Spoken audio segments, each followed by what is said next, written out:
Slide the fork through the bottom triple clamp. Next, insert the handlebar clamp and slide into the top triple. Use a reference mark or a scale to set the fork back in place. Snug the pinch bolt on the top, and then hand tighten the pinch bolts on the bottom triple clamp.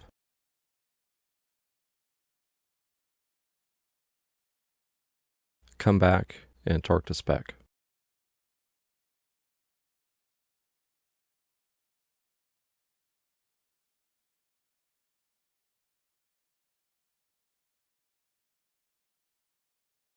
Set the handlebar pinch clamp into place. Hand tighten the two fasteners and torque to spec.